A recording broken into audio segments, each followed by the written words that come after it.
pass from Havili was magic. The shift on for Crotty.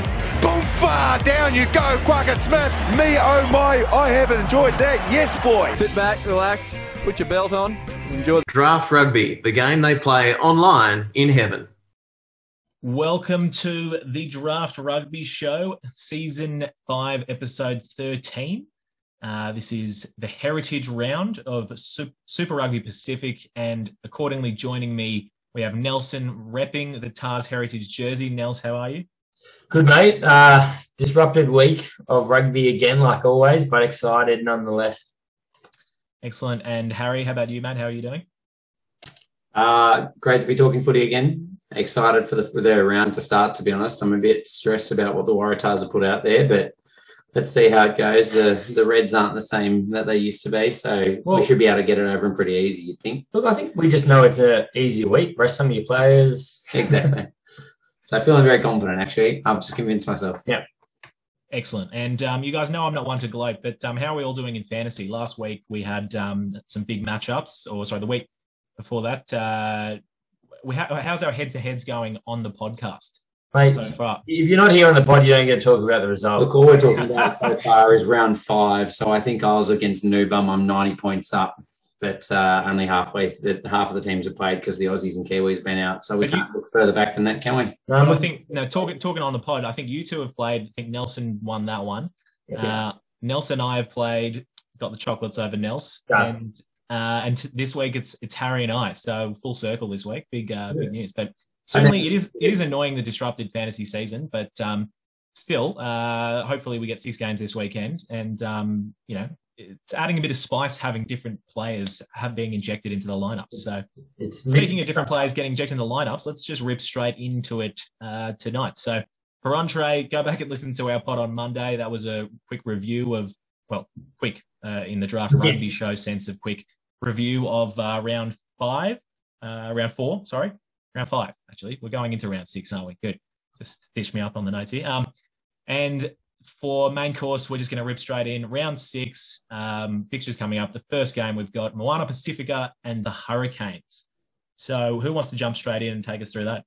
Look, I'm happy to. I think a notable injury, or maybe notable, Mike McKee, it appears to have dislocated his shoulder. You needed an extra adjective in front of injury, didn't you? You just felt like you needed to describe it more. It's notable-ish Mike McKee injury, but it obviously makes a little bit of a change for them. Plus, we've got Scott Scrafton, just a real solid lock, I think, for the Canes coming back into their starting side. And TJ Perenara making his return, and his start for, how many is it? It is 596 days since he started for the Hurricanes. So good to have both of those players back for sure. It's 596 days we've been deprived of the fantasy king, TJ Perenara. Exactly. Everyone forgets how good he is at fantasy. He is very solid. Moana Pacifica, this is their first of 3 games in 8 days. We put you in charge of making sure you knew every detail about their draw. Do they play the Hurricanes next? They don't. Right, so who have they got in the double? Who have they got next week? They got them twice. So okay. Yeah. Very informative. I like it. I think it's not the Highlanders. So that's good. So look, Aaron Major has made 4 changes to this side. We've got the Tongan Ikalitahi representative Samuel Molly coming into the hooker role, elevated into the hooker role. He's been quite good off the bench for them in their last 2 matches. So he takes over the place of Lederu Tolai. Brother of Atu Molly, Chiefs and All Black squad. Atu Molly. Yep. And we got Ray Nuia coming in for his debut off the bench, or potential debut, you'd assume, the Manu Samoan hooker. Yep. Good changes. The new kid and the experience of Ray Nuia. Yep. And you got, obviously we mentioned Mike McKee's shoulder injury, so you got Poloniati coming in at lock for them as well, so this will be his debut, so another new man into the squad. And then probably the most notable change for the players that we picked up in the preseason was Henry Taifu, the Manu Samoan player, is going to be playing at inside centre. So Nelson was pretty devastated, I know, to see Danny Tuala shifted back to the bench despite his strong performances. So Taifu's been apparently carving it up at training and been given the opportunity in this one. Yeah, I think we spoke about him in pre-season. He'd been at the Force the last couple of years, but he had absolutely been tearing it up for Manu Samoa and for in the ITM Cup. So that's why we saw him as probably the starting 12. But Danny Tuala has looked bloody good, though. He's just a little bit more of a mature head as well, and has a little bit of a boot on him as well. So adds a few little things that Tuala doesn't. But I'd be expected to see Danny Tuala getting on, towards the back end of the match and being a real impact player for them. Absolutely. I think the key to this game, really, we've said it every time, every of the few games Moana Pacifica has played, but it's playing for 80 minutes. That's generally the biggest story in any game against any New Zealand team in Super Rugby. And, whilst they have impressed us with, a fair amount of cohesion, of building in the set piece, we said that the set piece and the breakdown's been the critical area. They stay in it for a long time, but you really got to play the full 80. Those last 10, 20 minutes are so important in this conference. So I don't know how they... Obviously, if you're not chasing a score, if you're much closer on the scoreboard, it's easier to keep playing to the end. But I think that first matchup against the Crusaders, they would have been just absolutely pumped. First time representing, their nations and their side, and that got them through 70 minutes of that Crusaders match before they let it slip. But last week, they only played 35 minutes of decent level footy. It was 12-7 just before the half. And then they let in a try, quick succession just after half time. And then the floodgates opened. So, they've shown they can do it in little parts. But, bringing it into an 80-minute performance is a really different thing for this side. So it'll be interesting to see. They've backed Alaalatoa again in that 10 jersey. He actually unlocked some of the threats for this side for Maya for one on that left wing. So if the forwards get some good solid front foot ball, if they can just be a little bit better in their set piece, it's going to give the ability of these, really good threatening outside backs a chance to get ball in hand and Alaalatoa to find them. So I think that's the big thing for me is they really just need to stabilise this forward pack and improve that set piece to give these backs the chance to break down this game. Yeah, well, again, they're playing a pretty young Hurricane side. So I thought they took a bit of a step back, to be honest, last week. So we'll see how they bounce back. And as you said, I think it's just getting the right parts of the field and make less errors. And then we'll see what happens from there. If they can get those things and their basic set piece right, then it'll be a lot tighter than what we saw last week. Over to the Hurricanes. Let's go. There's a few changes in the front row. So you got Cargie's favourite player in the world, Asafa Almua, back starting at hooker. So that's a big in for them. They've also brought Xavier Nemea in as well, partnering Tyrell Lomax in the front. Caleb Delaney continues to get more game time, so carving up there. But it's good to see Scotty Scrafton getting his first start, as you mentioned. We were a bit disappointed that he wasn't able to start from the beginning of the year. First start in 10 months. Yeah. So good to see him back. And then in the you got Blakey Gibson getting another run in the 7 jersey. So Duplessis Karifi, we assume, is out with COVID. Reed Princep in at 6, and no Flanders on the bench either. So again, I assume that's why that is. And then with Artie shifting back to the bench this week, you got Braden Yose, who have been hanging out to see get a start. So I don't know, personally, I hope that Sevilla comes on at 7 and Yose just gets 80 minutes so we can see how he can rip through a whole game. But yes, please. Very excited to see what he can offer. Yeah, he's going to be awesome. I think, look, you're talking about, obviously I'm excited about Safra, but Xavier Nemea, he was a prop who I think we all expected to start in the 1 jersey all year this year. And because he was absolutely lighting it up both in fantasy, but also, as a loose head prop, was making some awesome runs last year. So exciting to see what he can do. Great in particular that I picked up for Riquetti Stones last week. Yeah, poor choice. Yeah, that's true. I was actually even more excited about it for that fact as well. So we obviously touched on TJ being back, and that's just something you can't understate how strong and an impact he has on this team. But he's partnered this week by Aidan Morgan. So Aidan Morgan, he's been in the Canes environment for a few years now, and they think he's ready to take his chance. We were a little bit confused by it. Thought Ruben Love could be the man to step up in that 10 jersey, but it's good to see them giving Aidan Morgan a crack, and they obviously have some faith in him.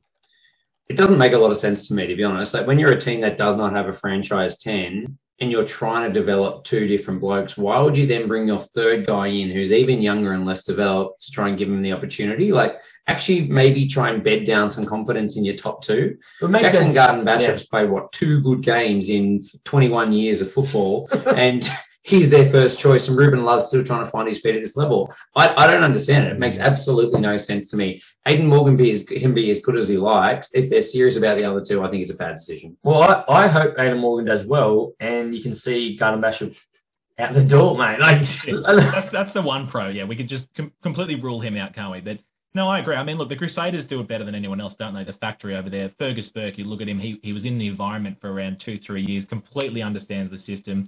And they put him in this year, and he was an absolute ripper. And I think Aidan Morgan's got to be the same thing, right? Like, have him there in the squad for a good 2-3 years. If there's enough injuries, he gets a crack off the bench. But yeah, very weird for me. I would have thought this is a fantastic opportunity for Ruben Love to really build on his couple of starts already and, get some more confidence. So, interesting one. We've got a new centre partnership for the Canes as well. Tay Walden, the Taranaki captain, coming across this year. This is his first game for the Canes, partnering Peter Umaga Jensen. So a new centre partnership for them, quite different, would you say, to previous centre partnerships for them? Well, different players. So, yeah, I think that's a fair comment.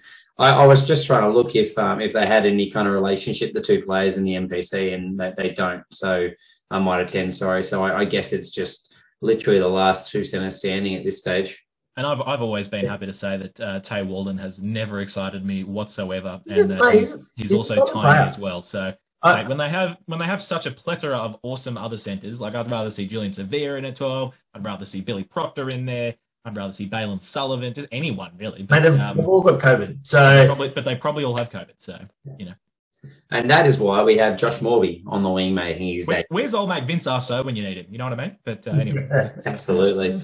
But guys, on the wing, Wes Hussein continues to start. Josh Morby gets his first run, and Geordie Barrett, ever present at fullback. Salisa Rayasi, disappointing to see him on the bench, but obviously they're taking it as an opportunity to give some young guys a run. I've got a point. His name's Hussein, boys. It's not Hussein. It's never been Oi. It's Hussein, like the sauce. No, it's not. So have him with your rice paper rolls, mate. No, look, Rayasi on the bench. I think the only possible explanation for that is that they want to see if he can score 3 tries, but off the bench in 20 minutes. You know what I mean? That's the only explanation for it. So, Cargie, how do you see this matchup going? How much will the Canes lose by?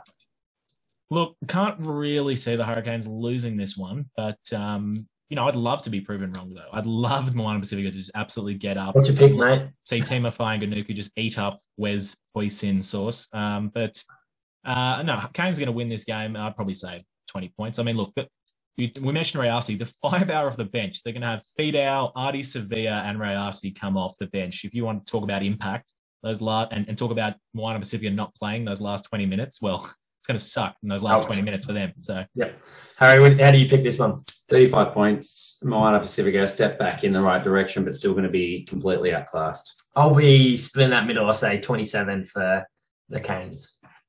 Love it. Excellent. All right. Well, with that, let's move on to another game with a new side in Super Rugby Pacific 2022, the Rebels and the Drua. So second time, the Aussie Conference, the teams have all played each other, obviously. So we're moving around to the second time. The last time they played was in round 3, and was Drua's first win in Super Rugby, where they won 31-26 and really started to get their tails up off the back of that. Before getting into the players, I can't really see the Rebels having any chance in this one. No, that's a rough way to start, because we know that's how we're going to end this one as well. So look, we've got Tamani Iwani, who's been a growing player for them. He's missing off after a concussion. Josh Canham as well got concussed in their last matchup. We see Stacey Illy return. He was on the bench last week, but returned into that outside centre role. He was coming back from an injury, wasn't he? I forget. Yeah. He was to link up with Ray Nu'u. But yeah, Tamani Iwani, he's a big loss. They've gone for the dual 7 role with Wilkin coming in. Yes, he's a 6/7, but Wilkin and Hardwick, both hard over the ball. So I think they're really going to try to disrupt the breakdown and try to slow the ball down for the Ndrua. I wouldn't be surprised if we see those guys get pinged a couple times just to try and stop the fast ball from the Ndrua coming out. Well, mate, first of all, you'd love that. The more 7s on the field, the better, Yeah, according to you. But that's why I call them 7s. I'd even throw Wells in there as almost like a 7 as well. I mean, he played a lot of rugby 7. He played 7. He does like challenging. So I feel like they've got 3 7s on there, and they've thrown all of their eggs into the one basket of, we're going to kick penalty goals, and we're going to try and disrupt every breakdown all game. That is all we're going to do, and hope that at the 80 minutes, we've got enough points on the board. And I think Josh Hill, it's exciting. It looks like when you don't have any players yourself, you just pick a Kiwi. That's got to be what's going on there, doesn't it? 22 years old, 195 centimetres, 110 kg. So he's a pretty solid young lock as well, but plays for Otago. He's played 18 caps for them over these first few years of his professional career. So pretty exciting, I think. And we've also got a potential debut for Burn Boy from Victoria, originally went to school in Queensland. I think GPS forward of the year, Daniel Mayava. Yep. Mayava. I'm excited by him. Yeah, you're excited by him. You just see, it looks like a couple of photos. It's coming through. Yeah, another Burn Boy, mate. Good to see. But look, there's been a couple changes. Matt Gibbon, James Tuttle impressed. It's hard to say impressed for the Rebels because they didn't impress. Well, less unimpressive. Less unimpressive. There it is.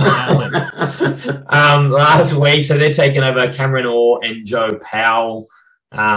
So it'll be interesting to see if they can, stamp their names on these jerseys. On Tuttle, I was complaining last week that I thought it was crazy that Sir Robbie didn't get another run after having a good game in round 4. Coming off the bench, but it is good to see Tuttle getting a run. I think he had a big future back when he was playing in the Reds way back when, and he's done his Achilles twice in that time.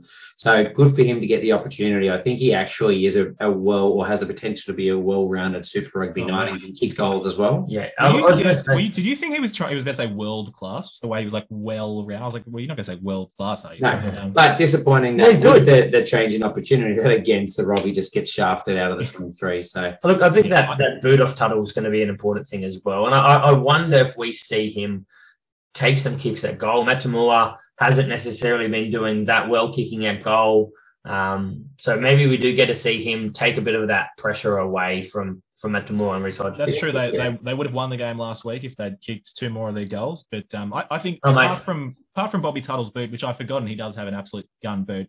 I think it's a bit of a running game. They need Joe Powell, frankly, he has in previous years, but at the moment, he just doesn't challenge anyone around the ruck.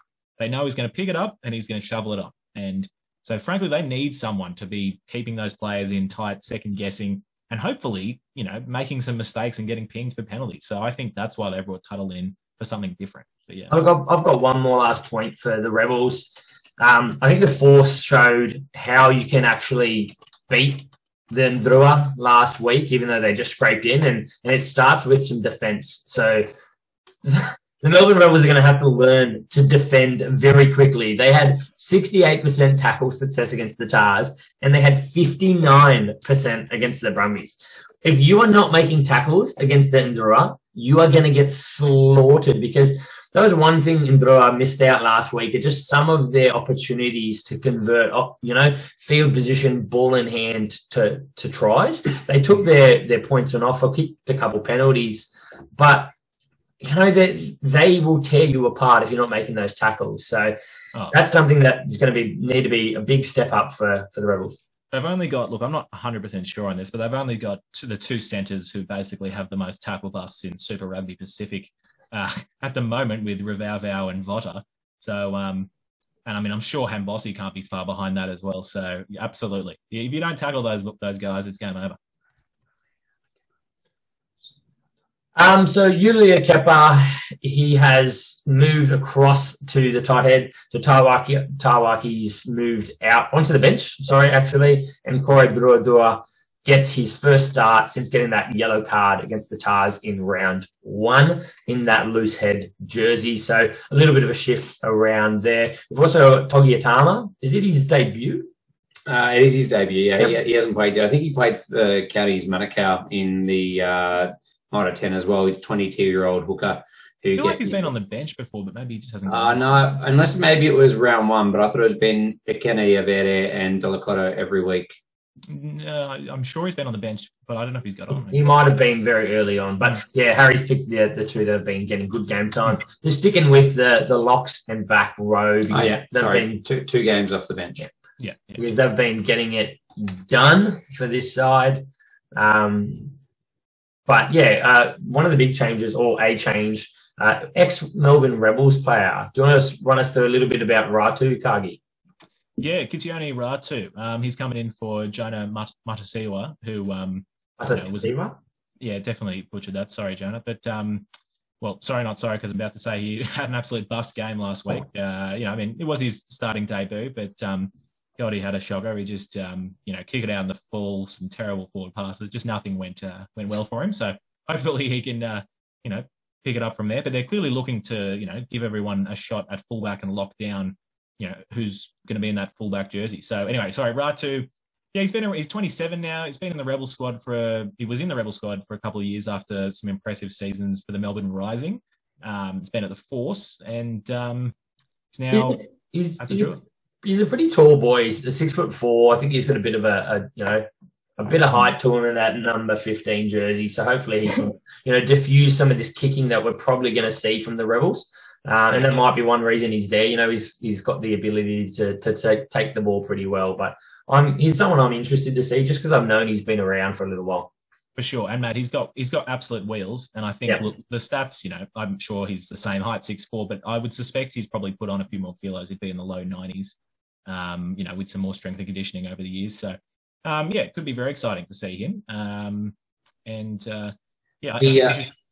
I'll push on. Teddy Teller, I think, has been really good since he's been back, just in terms of steering the team around the park. You do actually have Caleb Muntz making his return from an injury as well. I can't remember if it was concussion or something else, but it'll be good to see him coming on maybe the last 15 minutes and trying to add a little bit of spice to how they play the game. But I think just having Teller I guess, give them a lot of direction and keep the team calm is invaluable for this side as well. I think one of the biggest things he's added is he's not compared to a lot of the other players in the team, he's not afraid to utilize the field position. You know what I mean? It's not, let's run from wherever we are. He goes, let's plug it into corners. Let's get down into their side. He's taking points when they're on offer, and he's kicking very, very well. So I think that is what he's adding to this Fiji and Drua side. And I think that's, why he should continue to start for me. But yeah, Muntz as well, making his returns, going to be good to see.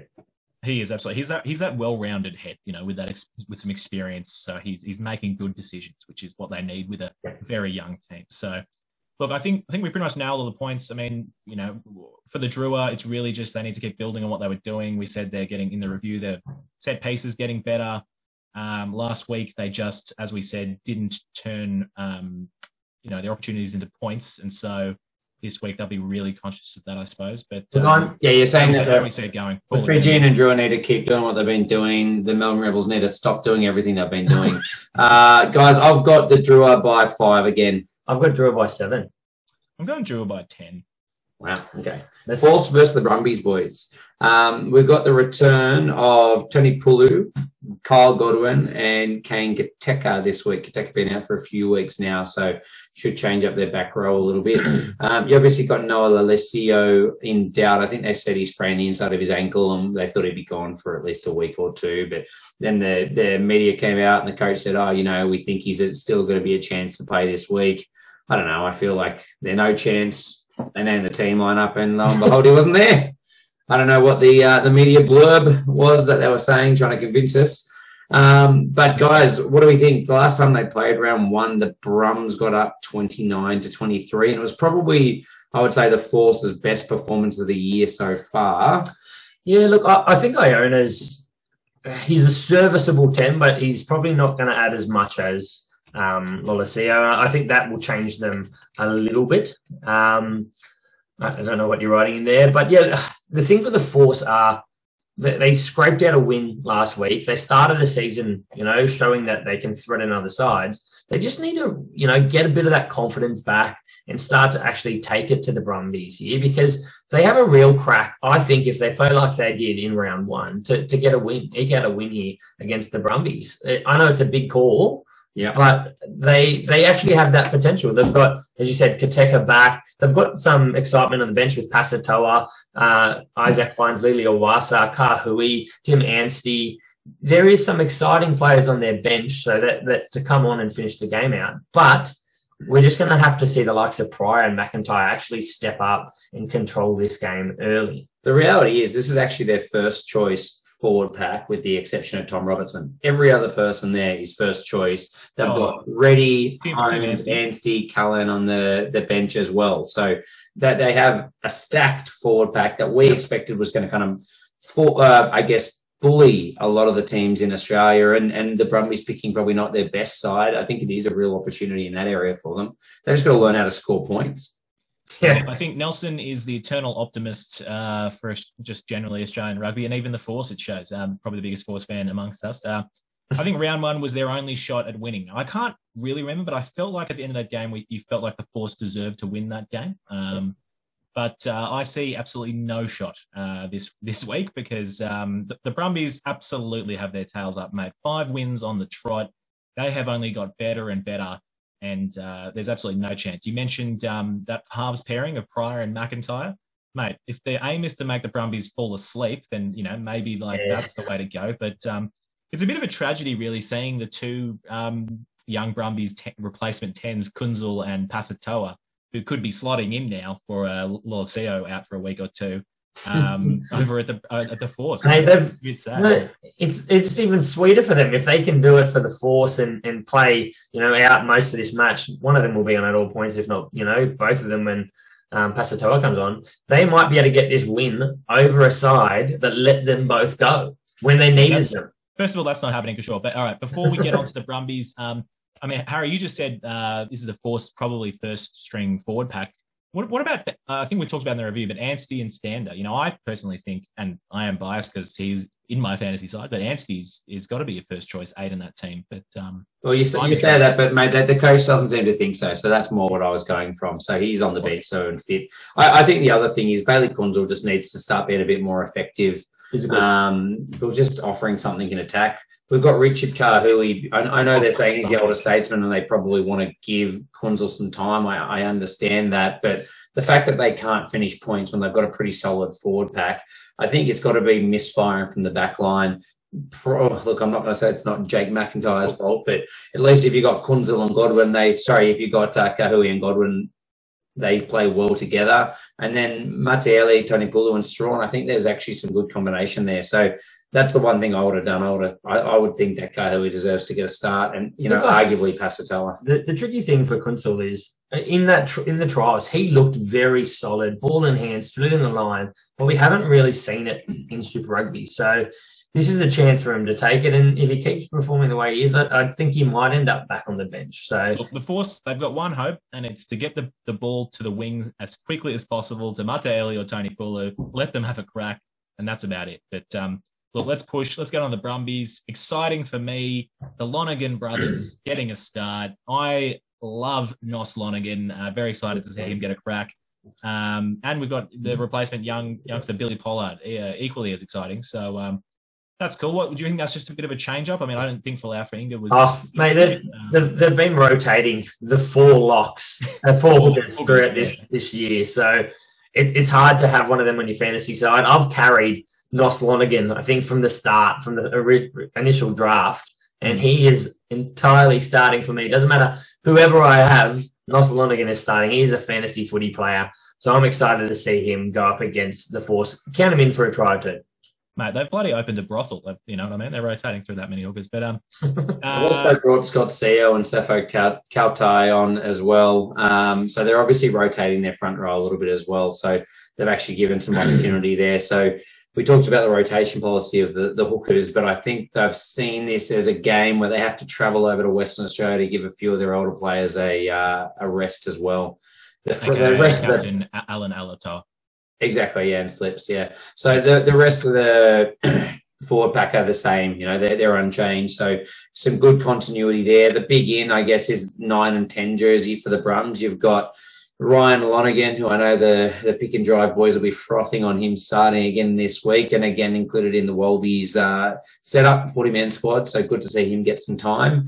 And Rodney Iona, yeah, he was. Is that the call coming down from Rennie? Mate, put him on. If he's in my squad, put him on. That's right. Nick White was maybe not going to be there this week for the birth of his child. So yeah, that could be it as well. Yeah. Rodney Iona obviously won them the game by legally, obviously, because the ref didn't pick it up, pulling back Fraser McWright. So after that clutch play, they've decided to give him the opportunity to start at 10.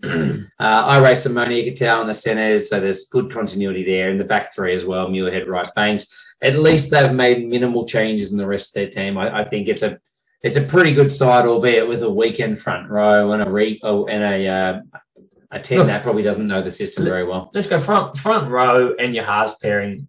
There are some substantial changes, but you know when you're looking at Nos Lonergan, Scotty CO, Ryan Lonergan, you're adding in some class in those positions. So I do think that you know if the loss isn't going to be as bad as it could have otherwise, we might see Hudson Crichton make his debut towards the back end of this one as well. For me, it's how Rodney Iona can stand up in that 10 jersey. Very experienced, played a lot of footy over his time. Doesn't mind taking the ball to the line. So if he picks and chooses the right times, this could be a good game for him. And I would, when you're running against Jake McIntyre, man, I just run it all back. Yeah. You know what I mean? Just have a field back. And Tamani's going to make another bust just running at McIntyre. So 100%. So, all right, pick this at one. Nels, give me what's the margin on this game? I'm going to say the Brumbies because I can't not. But I think it's going to be. I think that was assumed. That's why I said just give me the margin. No, I'm gonna say it's going to be tight. I'm going to say by 5. Okay. By what, 5, Harry? Yeah, it sounds crazy. Don't ask me why. Brumbies by 14, no problem. Yeah, Brumbies by 20, and sweet. Let's move on. Highlanders and the Blues. We don't have the Blues team lineup, annoyingly, but for this one, quickly, we've got we don't have any new injuries to report because they didn't play, so that's a simple one. And you didn't even mention it almost. In doubt, a whole lot of the Blues players because we don't have a lineup yet and we don't know who has COVID. So there you go. But what we do know, returning for the Highlanders, we've got James Lynch. He's coming back from a concussion, straight back starting at 7. Fatuli Paya was sort of injured. I can't remember if he played the last time they played or not, but he was injured and he's back starting in the 13 jersey. Actually, which is timely because the last game we did have an injury. Thomas Umunga Jensen was injured and is going to be out for a couple of weeks. So it lessens that blow definitely for them, adding quite a hard runner. So hopefully we see him play well. Yep, and Gareth Evans had a concussion. I don't know whether he's on the bench this week. He's on the bench. I want to throw out a name because I've only just seen it, but Vilamoni Koroi on the bench. I want to see this guy get on. He's named in the 22 jersey with Hugh Renton, weirdly always named at the 23 jersey when he's on the bench. He's probably covering fly half, fullback, potentially wing. He is quite a versatile player, but I just want to see him get on the field and have a bit of a crack at this level. Has he played yet? Has he played on the wing for the Landers or not? No, yeah, he hasn't had any time. And I mean, that's the big questions, right? Like, how can you pick Liam Coombs-Fabling when you got Vilamoni Koroi not getting a chance even in the 23? So, I mean, on that note, you do have Nani Punavai starting on the outside, on the right wing as well. So I'm excited to see him get a run, and hopefully he's very damaging and kind of starts to pull down that number 14 jersey as his own or make it his own. A couple of players out, we assume, with COVID is Ethan De Groot and Connor Garden-Bachop surely should be starting with all things being equal in terms of deserving their spot. So we can only assume that's why with no game last week and no word on who's got COVID and who doesn't. We've also got Scott Gregory moving back into that 12 jersey, something, a role he filled very well for them last year, shifting in from the wing. Caught us all by surprise, really, when he did it, but became very, very serviceable for them in that 12 jersey. So that also is just going to take a little bit of pressure off Paya coming in on that 13 jersey. And so replacing Connor Garden-Bachop fullback is Sam Gilbert, who also might have been coming back from an injury because he's been there the whole time, hasn't he? He has been there the whole time. Yeah. Okay, because I thought we kind of... They might have rested him for 1 week, I think, maybe. But no, he's been there. He's been playing a fair bit because he started at fullback, then shifted to wing when Connor Garden-Bashop came back through. So, no, I don't think that's the case. To the Blues, they have said that they're expecting to be missing players who are as they're returning from COVID. So I think that the fact they haven't named their team lineup now says that maybe they're in a bit more hot water than some of the other sides. One thing I would say, though, is if you're banking on players being there, the guys that were pulled late from the game a couple of weeks ago was Nipo Laulala, Bowden Barrett, and Sam Nock. So I think you can be pretty confident that those three will be back into the side, given how long it's been. Everyone else is up for grabs, and I think I speak for everyone when I say the team will win if they've got para franchise and not if they don't. I was going to say, there's only one note left here, and it's just para franchise. How long? Mention para franchise. That's what it says. I don't need a note for that. Now, I think, look, we're expecting Bowden Barrett back and is fit and wants to play 10. So that's a done deal, right? So then, therefore, what do you do with para franchise? If everyone is fit, do you put him at 15 or do you put him on the bench? It becomes a simple choice. It's Zahn Sullivan or para franchise, doesn't it? And even as it is a simple choice. It's how you want to play. Yeah, it is a simple choice for Harry and I because I have para franchise in my team, and Harry loves para franchise, so we would both start him. But even having said that, with my own bias, Zahn Sullivan has looked really good, and obviously, if you listen to our pod, you know that I've talked up Zahn Sullivan to the high heavens the last 2 years. So I don't know, tough choice. They're very different players. So it just depends on how they want to play. Is it all about just breaking the other team open? But para franchise offers some skills that I think we haven't seen yet from Sullivan. So it'll be interesting to see where they go there. My one last question is, if Big Sauce is back, do you start him over Tayne Plumtree? Because he was, I'm pretty sure, man of the match last matchup. It's a no-brainer. Kind of like a no-brainer, yes, but you could put him. Does have Tayne Plumtree in his fantasy side. He was absolutely brilliant, and you could put Tom Robinson into the locks, which he's done a lot for them because last time they had Luke Romano, who is 74 years old, and Sam Darren. Mate, we've talked about that a lot. We've always wanted Big Sal's to go into the locks, just mate. He's an awesome fantasy pick, but they're not doing it. They've earmarked him as a back rower. He's a 6 through and through. And my money is if he doesn't have COVID, he's starting in the 6 jersey this week. And the other one's Josh Goodhue, isn't it? So I think Sam Darry got a run last week. Maybe that was a COVID thing as well. So they do have a couple of options there, and I think they like their locks. To be honest with you, I don't think they really give Robinson much of a run at lock these days. Robinson's been pretty poor throughout this year. I just want to put that out there as well. Yeah, but mate, he's still one of their captains, like your vice captain. He's not going to get bumped for Tayne's one tree. He's not even on my fantasy team. And so I don't think we mentioned last time they played the results, which was 2 weeks ago. We didn't mention that. I didn't tune out, but 2 weeks ago, 32-20, the Blues defeating the Highlanders. It was 4 tries to 1, so there's a bonus point win there for the Blues. That was quite a convincing win, taking their tries. So, look, Cargie, how do you think this one's going to play out? It just depends on how many Blues players are playing. Unlike the Crusaders, that's what I'm asking. How effective they are. That's all I'm asking. Take a stab. I still think the Blues are going to win for sure, and I'm going to say the Blues by, let's just go with 8 points. All right. I'm going to bank at the moment. I will change my tip on the app once I see a Blues lineup. Yeah. No, it's happening. But right now, given what we've said and the fact that I think they're going to be missing a fair few more players than everyone else, and the Highlanders are pretty close to what they should be, I'm going to say the Highlanders will pick them for their first win of the season by 3 points. My goodness, there must be a lot of Blues players for COVID. The Blues haven't been that good. Let's not say that. Yeah, but the Highlanders have been woeful. Absolutely woeful. They have been terrible. They're missing Joshua, aren't they? And they got Pyer back in 13, who didn't do much for them. You know, he's all right. So look, I'm going to say the Blues by 12, unless they're decimated. Yep. Well, no, hold on. You can't make tip each way. You just pulled Cargie on that. What's your pick? You said you might change it. That's what I'm sticking with from what I know at the moment. All right, boom. Moving on to the game of the round. Probably, I'm calling it early. Chiefs and the Crusaders, or the game I'm probably looking forward to the most, other than the Drua absolutely handing the Rebels' ass to them. Chiefs Crusaders. Again, no new injuries. They didn't play last week. The Chiefs did play last week against Moana Pacifica in a rescheduled fixture from earlier in the season. Just, wrap your head around that. But so the Chiefs did play. They looked really good. They smashed Moana Pacifica by a lot. They didn't really have any injuries to report from that one. They did have some players out for COVID reasons and other reasons. But returning in this one is a really big one. Etene Nanai-Seturo, huge. The hottest of the hot steppers. I love that over the returning players. He's the big one for you, but keep going. There is the All Black captain. So,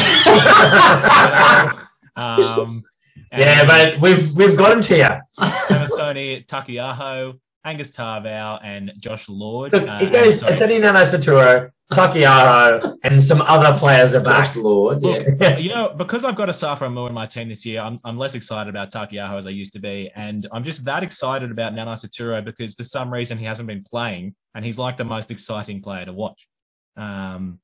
So I'm guessing Narawa has COVID because after how he's played the last few weeks. What you meant to say there was you're hoping, not guessing. What do you mean? Hold on. After how he's played, finish that sentence.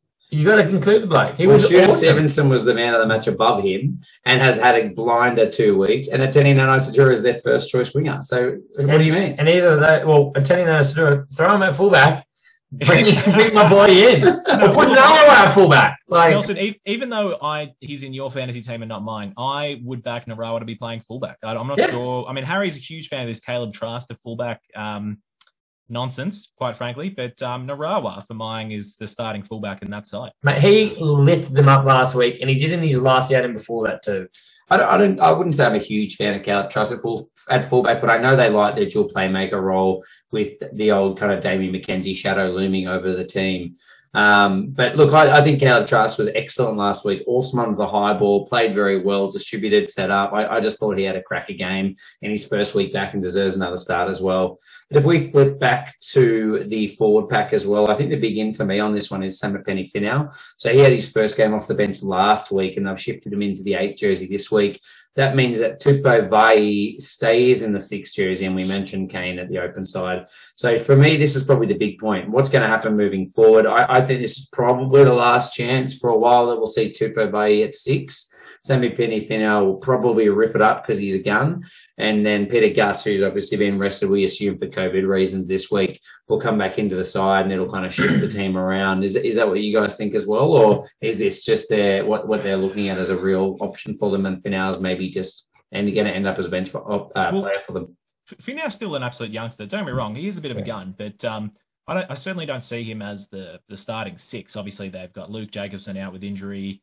And that's a given, but a few other players. But I think you're right. In the short term, he does look like the most logical 6 option, right? Like you'd have him and Peter Gus at 8. So look, it depends on what they're thinking of Vai because he's shaping up pretty well there as a 6. He's not a 6, but he's doing a job very serviceable for them. Gives them a really good line-out option there as well. They have good locks in hand, so it gives them an option to get more of these sort of bigger bodies and line-out options on the field. So I think you've just nailed it. I think the Chiefs have a plethora of really good locks. Yeah. But recently, without Jacobson and without Finau as an option, I think the first couple of weeks, they haven't had a lot of really good back rowers. Yep. So they were well, we've got a lot of good locks. We'll just put 3 locks on, whatever. But now with Finau, Tupou Vai, he's a lock. He's going to go back there. It'll be Retallick and Vai in there. But it'll be exciting to see what Finau can do this week. Yeah, it'll be interesting. I think they've learnt that Vai can cover 6. So whether they, give him some time there off the bench or he gets a little bit more time there to start so they don't feel like they have to Russian Samipeni.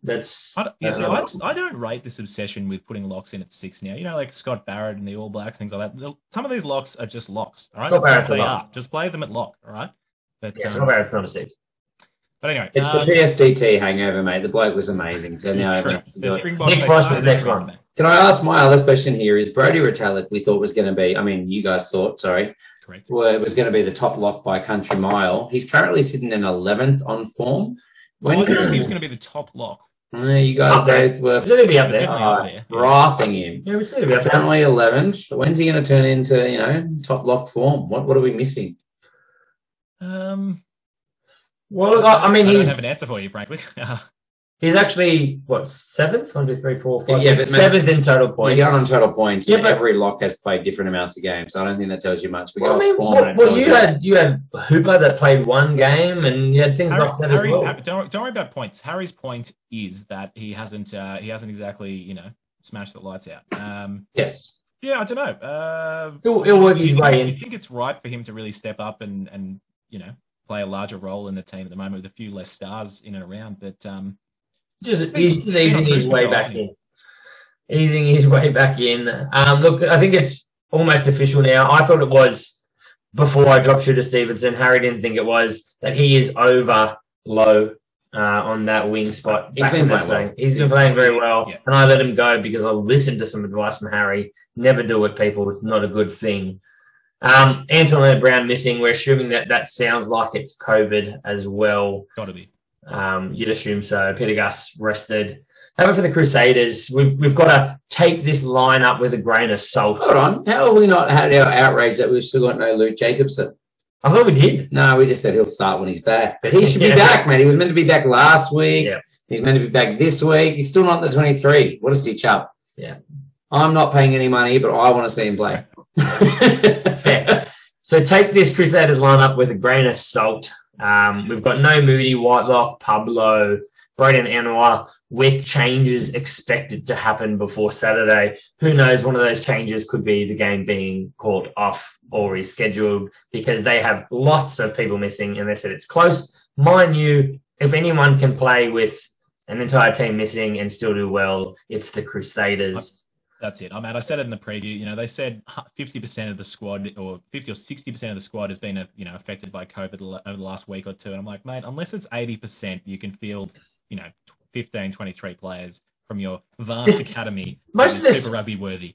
Most of their starting players are there in the backs, and they have a good base of a team here with Bryn Hall, Richie Moonga, George Bridge, David Havili, Lester Fainganuku, Will Jordan, plus they've thrown in Chafiaki, who's an absolute weapon. Oh, did you just name all the top fantasy picks? And Seven Reese on the bench. They've got Tamati Williams on their bench. Plus Drummond and Burke as well. Yeah. So they've got what seems like a pretty good 23. Cody Taylor on the bench, George Bauer on the bench, Tamati Williams on the bench. And just to be clear for our listeners, when Mel says take this lineup with a grain of salt, it's because they haven't formally released their lineup where there's just a leaked version or something which, says there's a embargo lock on it, embargo until whatever, but somehow that's come out. So no, I mean the embargo's lifted, mate. They're allowed to talk about it, but it's just at least they've given us something, unlike the Blues who let us down. They've given us something to talk about, because obviously for fantasy managers, if you have a Crusaders player, it's probably your big gun, so you really want to know if he's playing or not. Cargie, you had Chafiaki against Moana. Obviously, it's different playing the Chiefs than it is against Moana, but he had 6 tackle busts, 1 line break, 1 offload, and 88 metres, and that was playing at fullback on a wing for the Crusaders. You're going to be put in space. Mate, he looked absolutely electric. I think similar to Shooter Stevenson, actually. One of the negative things, I guess, I thought is that they hadn't put on enough size. So Chafiaki similarly was, pretty wiry, I'd say, a year or two ago, but they both absolutely filled out, and that's why he was able to make so many busts and be so good. So you're right. If you're on the right wing, the Crusaders, it just depends which way the play goes. Some weeks Trevor Reese will score 3 tries on the right wing. Some weeks it'll be Fainganuku. You never know. So, all right, predictions with this one, lads. Harry, before we go there, I just wanted to mention probably the biggest in on this, this team list under review is Cullen Grace getting the run for the first time in a fair few weeks as well. So good to see him back in the mix. Carve it up, boy. Please. I'm more excited to see Ethan Blackadder starting again. I just love watching Ethan. He's been starting for a few weeks. I'm terrified at how good he's going to become for the All Blacks. But Anyway, all right. Predictions, Harry. Crusaders by how much? 5. Yeah. Nels? Look, I'm going to go 7. All right, sweet. And I'm going to go 12. So cool. Wow. It's a pretty settled lineup for the Chiefs to be smoking them. I mean, that back line still. It's true. And back row 3 from their last 4 as well. The tails are up. but it is the Crusaders. So, it's pretty fair. Like, that is a weapon team. Richie Mo'unga hasn't even done anything yet, and this might be the first game he decides I'm going to score 100 points. And just Richie Mo'unga hasn't done anything yet is a silly thing to say. All right. I hope that he listens to this and just goes, well, that's it, Cargie. All right, Cargie, you said the last game was the game around, but this is the game around for me, mate. The Reds versus Waratahs. I'm wearing my Heritage Waratahs jersey. This is always a big one on the calendar for me. I don't know what it is about this compared to Tars v Brumbies or Brumbies v Reds, other than the Tars being included. State of origin, mate. There's history of these teams just absolutely killing each other.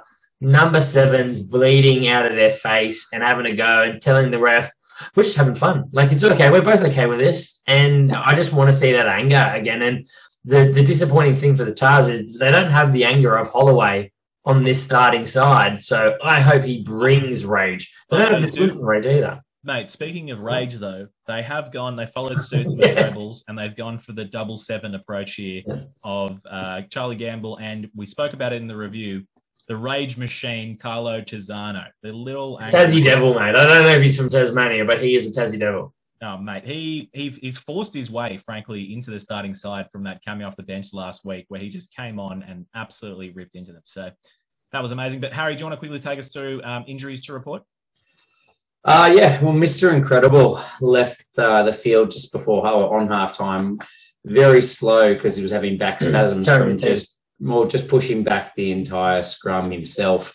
And Ben Donaldson tweaked his calf as well, so we'll probably be out. Actually, as much as I love Angus Bell, that is actually a little unfair to HJH, who has also been impressive. But still, no, Angus Bell carrying the whole Tars on his back, it causes spasm from time to time. Yeah. Sure. I mean, he's Mr. Incredible. What can you say?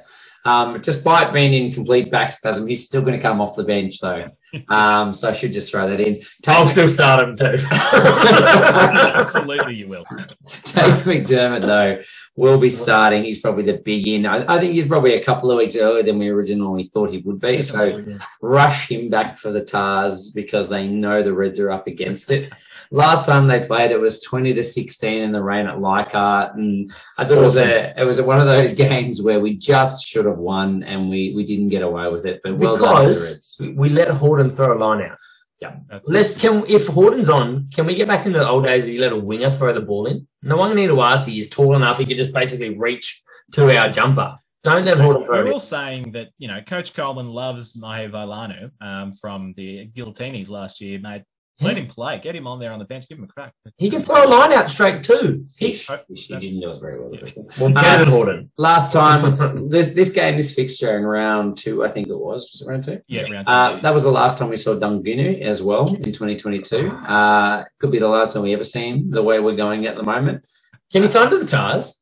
How long has he got left on his contract? God, wouldn't that be good? Anyway, let's keep pushing on. So, but yeah, just in finishing your point about Tars should have won, they were ahead 16-13 at the 68th minute. So then just pouring rain, ill-discipline, pouring rain, and the Reds got the better of them, scored a try to see it out. Yep. Look, the other big in here for the Queensland Reds is Tamani Iwani. Obviously got cited for the Queen out that we were blowing up about on Monday night. He's originally given a 2-week ban if he pled guilty early. The Reds said, screw that. We'll roll the dice and went and contested. And we can say late tonight they have said that he's been cleared and allowed to play. So all that shows is that the review commission or committee have absolutely no idea what they're talking about. Cleared on ground, then trumped and told on it was cited, and then cleared again. So they're clueless. That's all. I reckon Brad Thorne just flat out, threatened their very existence. You know what I mean? He did a gym pump, walked in a tight-fitting singlet to the hearing. They were like, overturned, sir. That's fine. It was half an hour. He didn't. He just went. I think you guys were saying they were pretty confident in that they named Tupou in the lineup before the decision has been made or like official. Like Brad Thorne goes, no, I'll get this overturned. They were confident. And they were right. So guys, in the bench as well. The other big point for me here is the co-captain Liam Wright has to sit on the bench once again. Like Brad Thorne doing what he always does, and that is if the player playing in front of you is playing well, it doesn't matter who you are, you're not coming straight back into the side. I'm disappointed because I was begging him surely being back to starting, but Sarah Iru has been carving, so has Fraser McWright, and so has Harry Wilson. So It is tough to argue. They have just been playing so well. Liam Wright also offers some versatility covering that 6'7". But look, it's hard for the previous captain. Is he still co-captain? Yeah, still co-captain, be on the bench. But to be fair, Seruuru has been more pivotal for them. So I think at the moment, if that keeps up, we'll see Uru continuing to start. I think you're right. They don't do much in the way of rotation, but although Nelson will not like the sound of this, I was going to say if they were to do some rotation, they could be giving Harry Wilson a rest, giving Seru a go at 8. He's played 8 before, and bringing Liam Wright back. So that could be something we see next week. But maybe next week. Or you could rest McWright.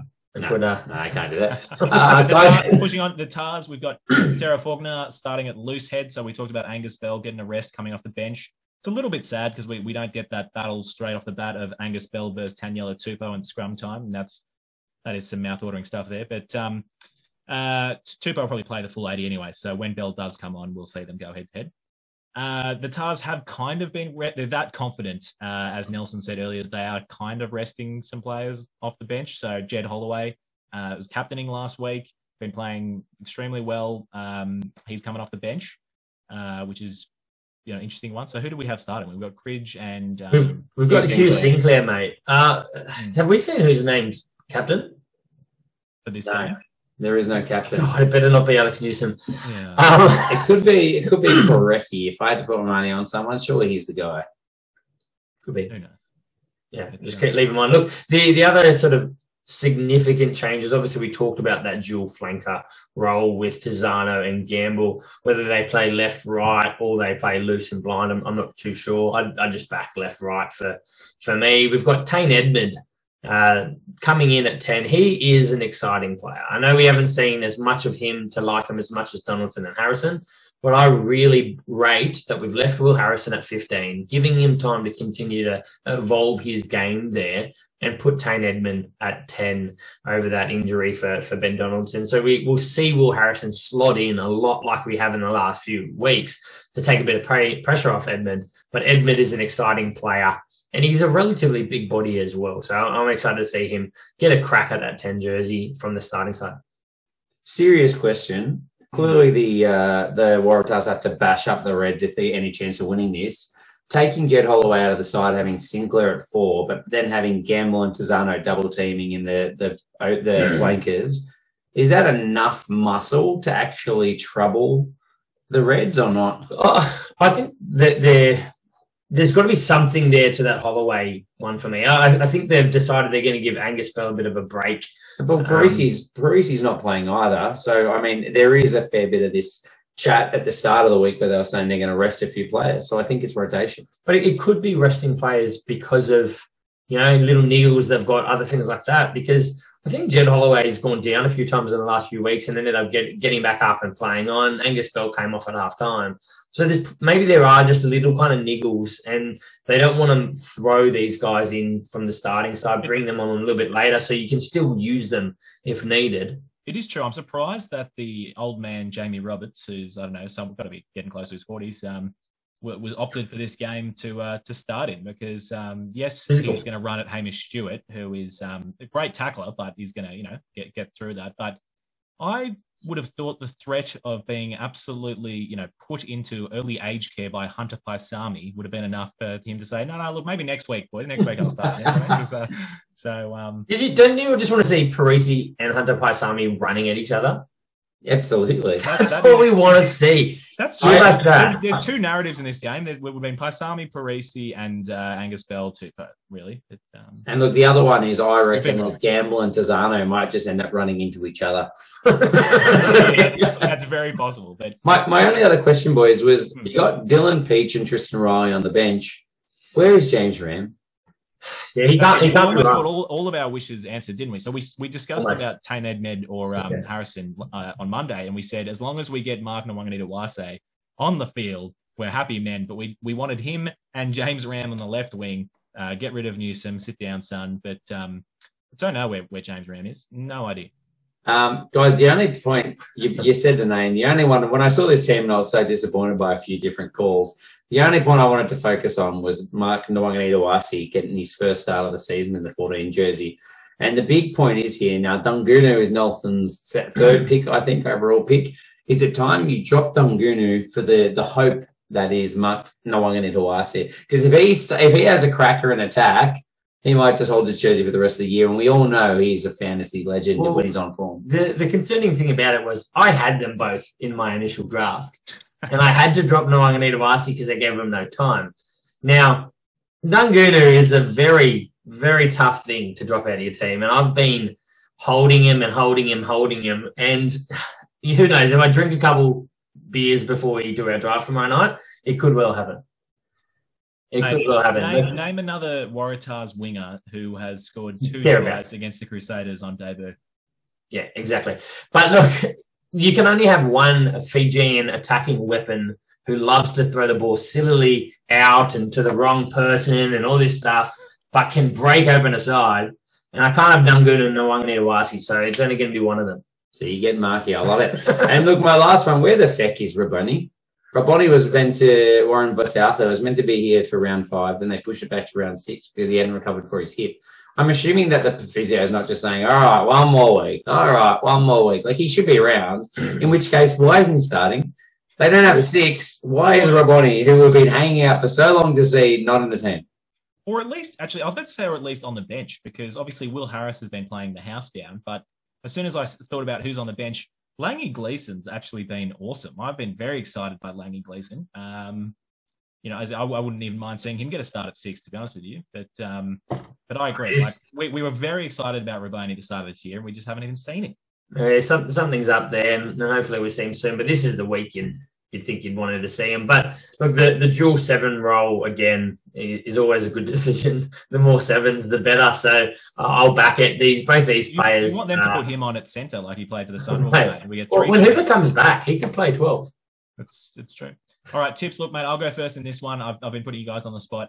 I'm going to pick with my heart and pick the Queensland Reds. That's not with my heart, but I'm going to pick the Reds. The Reds are going to win probably by... Let's go with... No, it'll be a close game. Maybe 5 points. I reckon the Reds will get up by 10.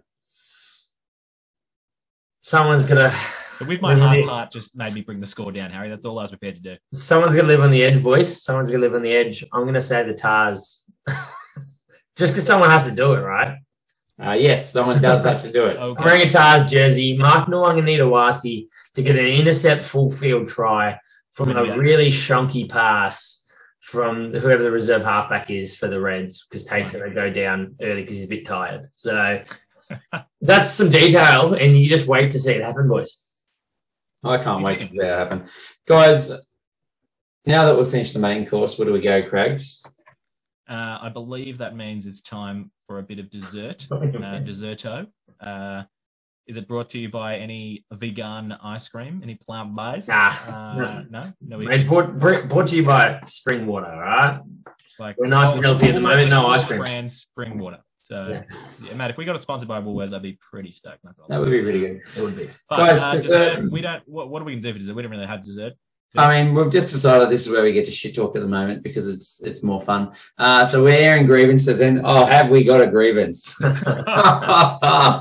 Wow, Nelson. Tell us about our grievance. Look, I wouldn't want to call out such a fine man like Sean Maloney. But you are. But I'm getting forced into it. So Sean Maloney put up on Twitter basically saying, it's great, all these Aussie rugby podcasts, and listed every podcast in Australia that talks about rugby, except for us. So I don't know if we're not an Aussie rugby podcast. We're just seen as a fantasy footy podcast. I don't know what it is, but all 3 listeners here, go comment on it and just throw our name out there so he knows we exist. I've done it. I've taken it into my own hands. I've already done it. We need more names thrown out there. Everyone throw out draft rugby. All 3. Look, the real thing to focus on here for our listeners to enjoy is that just imagine Nelson and Harry just sitting at work stewing over this and over the different replies that they were possibly going to concoct from the various 40,000 Twitter accounts they have all day today. They were very measured, very reserved. I really like him, mate. I really, really like him. And it hurts me that I'm never going to be able to talk good about him ever again. So he's no longer the voice, mate. He's no longer the voice. He can make it up to us, but at the moment, he's not the voice. Mate, I stand by. But we should name the other pod. He put your jersey on the pillar to Mate, he pillar to put something it on. podcast. He put it on. We may have given it to him a little bit too tight. So we've heard each other a little bit recently. So Look, I did say to him that It's a love-hate. I'm sure that this is just a long-winded tactic because he's a bit butthurt that we've had pretty much all the panel on Stan Sports on the show before, except for him. So I think this is a ploy for him to try and let us get up, take notice, and invite him onto the show. So that's what I've done. It's worked. And on the same note, I just want to thank all the rugby broadcasters out there, like Fox Rugby for so many years, Rugby Pass as well. Guys, Sky Sports. There's so many good ones out there, isn't there? But look, he did make a valid point. He said, go back to it. He basically listed some of the Aussie rugby podcasters and people in the Twitter sphere, and it's Sam Bruce, Christy Doran, BMC Sport, Pick and Drive Rugby. We love them. Drop Kickoff, Nick Wasiliev, Rugby Podcast, and Gold Digger Rugby. So there is some really good Aussie rugby podcasts at the moment and content. So, and Atkinson. You're right, Nels. You just described. There's all these podcasts on a certain level, and I mean, then there's the Drive Rugby show. You know what I mean? Like it's a. We can't forget Rugby Fixation as well. Surely. Look, come on, let's give him our number one fan and biggest supporter. He's part of the furniture at Pick and Drive as well. Yeah, well, he deserves a shout out, definitely for sure. And was it Michael Atkinson? Well, look, guys, I think the clear strategy here is that. We have to find who else from the Stan sport environment we haven't had on the pod and get all of them except Sean, and that's the way. Sarah Nagama's next, basically. That's it. That's how we enact revenge. Yeah. Excellent. All right, boys. Look, that's going to do it for episode whatever this is for round 6 of Super Rugby Pacific. Bring on some more lineups tomorrow for the Blues and Crusaders, and we'll catch you next week. And absolutely no luck to you this week in fantasy football, Cargie. Hooroo.